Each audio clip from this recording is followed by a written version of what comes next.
شروع اللہ کے نام سے جو بڑا مہربان نہایت رحم والا ہے۔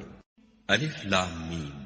خدا جو معبود برحق ہے، اس کے سوا کوئی عبادت کے لائق نہیں، زندہ ہمیشہ رہنے والا۔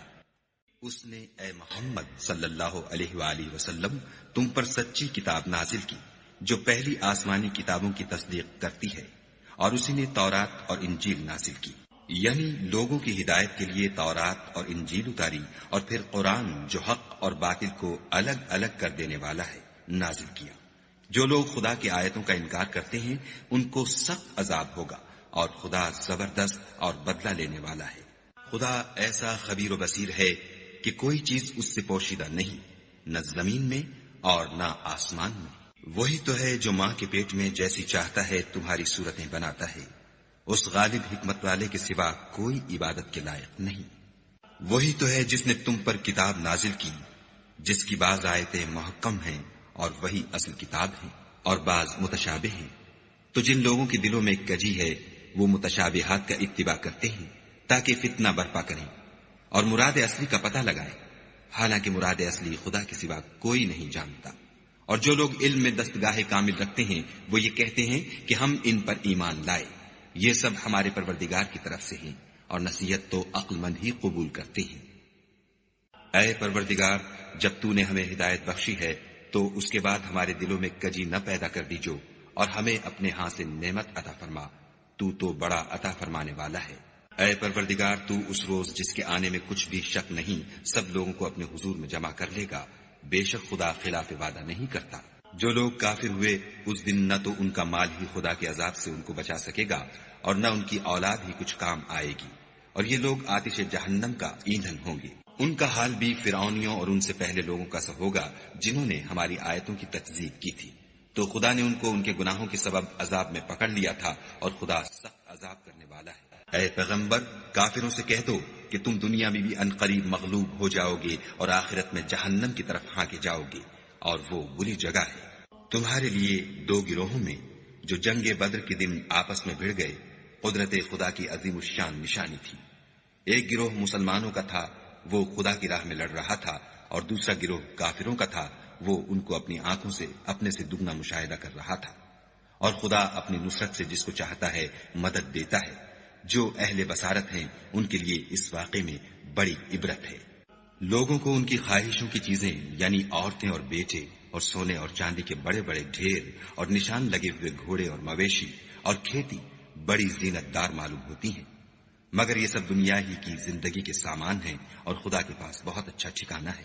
اے پیغمبر، ان سے کہو کہ بھلا میں تم کو ایسی چیز بتاؤں جو ان چیزوں سے کہیں اچھی ہو۔ سنو، جو لوگ پرہیزگار ہیں ان کے لیے خدا کے ہاں باغات بہشت ہیں جن کے نیچے نہریں بہ رہی ہیں، ان میں وہ ہمیشہ رہیں گے، اور پاکیزہ عورتیں ہیں، اور سب سے بڑھ کر خدا کی خوشنودی، اور خدا اپنے نیک بندوں کو دیکھ رہا ہے جو خدا سے التجا کرتے ہیں کہ اے پروردگار، ہم ایمان لے آئے، سو ہم کو ہمارے گناہ معاف فرما اور دوزخ کے عذاب سے محفوظ رکھ۔ یہ وہ لوگ ہیں جو مشکلات میں صبر کرتے اور سچ بولتے اور عبادت میں لگے رہتے اور راہ خدا میں خرچ کرتے اور اوقات سحر میں گناہوں کی معافی مانگا کرتے ہیں۔ خدا تو اس بات کی گواہی دیتا ہے کہ اس کے سوا کوئی معبود نہیں، اور فرشتے اور علم والے لوگ جو انصاف پر قائم ہیں وہ بھی گواہی دیتے ہیں کہ اس غالب حکمت والے کے سوا کوئی لائق عبادت نہیں۔ دین تو خدا کے نزدیک اسلام ہے، اور اہل کتاب نے جو اس دین سے اختلاف کیا تو علم حاصل ہونے کے بعد آپس کی ضد سے کیا، اور جو شخص خدا کی آیتوں کو نہ مانے تو خدا جلد حساب لینے والا اور سزا دینے والا ہے۔ اے پیغمبر، اگر یہ لوگ تم سے جھگڑنے لگیں تو کہنا کہ میں اور میرے پیرو تو خدا کے فرما بردار ہو چکے، اور اہل کتاب اور ان پڑھ لوگوں سے کہو کہ کیا تم بھی خدا کے فرما بردار بنتے اور اسلام لاتے ہو؟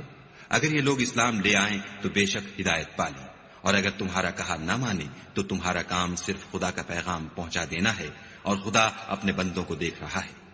جو لوگ خدا کی آیتوں کو نہیں مانتے اور انبیاء کو ناحق قتل کرتے رہے ہیں، اور جو انصاف کا حکم دیتے ہیں انہیں بھی مار ڈالتے ہیں، ان کو دکھ دینے والے عذاب کی خوشخبری سنا دو۔ یہ ایسے لوگ ہیں جن کے اعمال دنیا اور آخرت دونوں میں برباد ہیں، اور ان کا کوئی مددگار نہیں ہوگا۔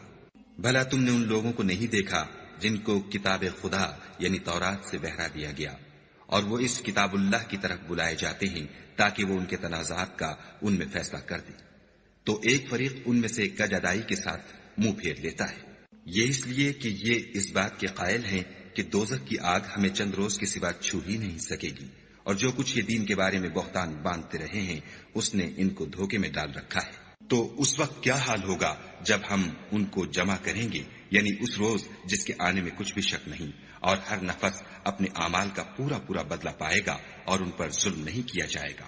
کہو کہ اے خدا، اے بادشاہی کے مالک، تو جس کو چاہے بادشاہی بخشے اور جس سے چاہے بادشاہی چھین لے، اور جس کو چاہے عزت دے اور جسے چاہے ذلیل کرے۔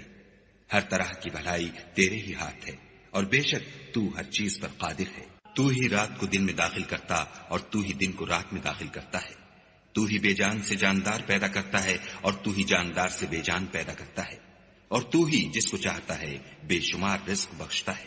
مومنوں کو چاہیے کہ مومنوں کے سوا کافروں کو دوست نہ بنائیں، اور جو ایسا کرے گا اس سے خدا کا کچھ عہد نہیں۔ ہاں، اگر اس طریق سے تم ان کے شر سے بچاؤ کی صورت پیدا کرو تو مذائقہ نہیں، اور خدا تم کو اپنے غضب سے ڈراتا ہے اور خدا ہی کی طرف تم کو لوٹ کر جانا ہے۔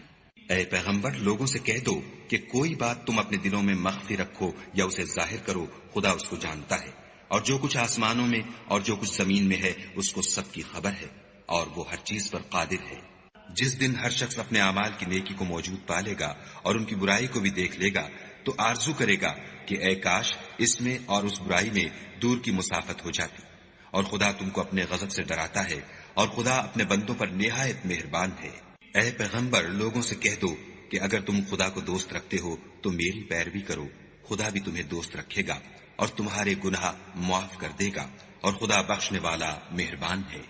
کہہ دو کہ خدا اور اس کے رسول کا حکم مانو، اگر نہ مانے تو خدا بھی کافروں کو دوست نہیں رکھتا۔ خدا نے آدم اور نوح اور خاندان ابراہیم اور خاندان عمران کو تمام جہان کے لوگوں میں منتخب فرمایا تھا۔ ان میں سے بعض کی اولاد تھے، اور خدا سننے والا اور جاننے والا ہے۔